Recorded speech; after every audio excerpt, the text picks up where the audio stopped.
എനിക്ക് ബൈക്കിൽ കറങ്ങാൻ പോകാനൊക്കെ ഭയങ്കര ഇഷ്ടമായിരുന്നു. എങ്ങനെ തലേ കെട്ടിച്ചോണ്ട് പോവോ? എന്റെ ചേച്ചി ഇങ്ങനെ വണ്ടി ഓടിക്കുന്ന അറിഞ്ഞൂടെ?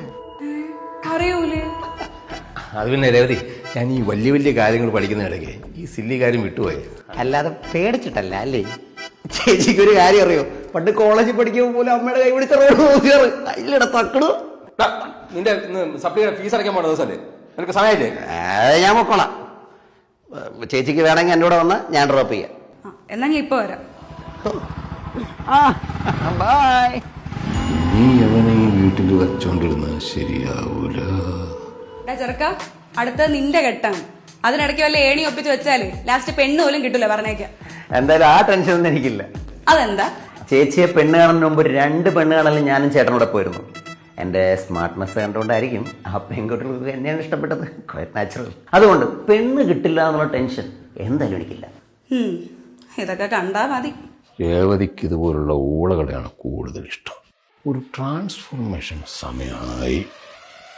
How to impress a girl. എങ്ങനെ ഉണ്ട്? എന്തോ കോലോടാ. സൂപ്പർ ആയിട്ടുണ്ട്. ഇതിനെ കണ്ടാലേ വല്ല പട്ടി ഓടിക്കും. ചേച്ചി എന്തുകൊണ്ട് നോക്കിക്കൊണ്ടിരിക്കണേ? എന്നെ വല്ല പാടത്തെ കൊണ്ട് വെക്ക്. എന്റെ പൊന്നെണ്ണ പറ്റാണ് പണിക്ക് പോയാ പോരെ. അതും എന്റെ ഡ്രസ് വിട്ട് എന്തേത് എന്റെ ചെലവിന് ജീവിച്ചിട്ട് നീ എന്നെ കളിയാക്കണം. തമാശക്ക് പറഞ്ഞ തമാശ? നീ ഇട്ടേക്കണ ഡ്രസ്, പിന്നെ ഷോ കാണിക്കണ വണ്ടി, ഇതൊക്കെ ഞാനല്ലേ വാങ്ങി തന്നത്. ആ വണ്ടിയിൽ പെട്രോൾ അടിക്കാനുള്ള കാശങ്ങൾ നീ ഉണ്ടാക്കുന്നുണ്ടാ? ചേട്ടാ, ചേട്ടൻ ഇപ്പൊ വെറുതെ അവൻ്റെ അടുത്ത് ചൂടാവണേ. ചേട്ടന് ചേരാത്തൊരു ഡ്രസ് ഇട്ടപ്പോ അത് പറഞ്ഞെന്നല്ലേ ഉള്ളൂ. എനിക്ക് അവനെ പോലെ കോസ്റ്റ്യൂം സെൻസ് ഒന്നുമില്ല. വണ്ടി ഓടിക്കാനും എനിക്ക് അറിഞ്ഞൂടാ.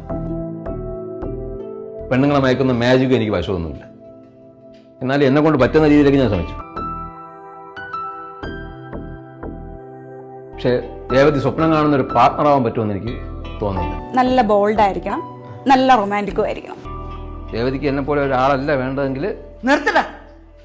പറഞ്ഞു എങ്ങോട്ട് കയറി പോണം.